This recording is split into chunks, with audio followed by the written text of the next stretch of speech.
el animal más viejo de la historia.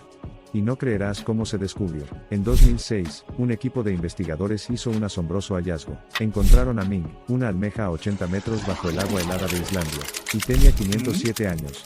Una longevidad sorprendente para su especie. Pero, ¿sabías que Ming era un caso excepcional? Doblaba la edad media de sus compañías. ¿Y qué hicimos los humanos cuando la encontramos? La sometimos a esclerocronología, un proceso que, lamentablemente, acabó con su vida. Una triste curiosidad de la historia natural. Recordemos siempre a Ming, la almeja que nos dijo sobre la longevidad. Comenta y dale apoyo a Ming.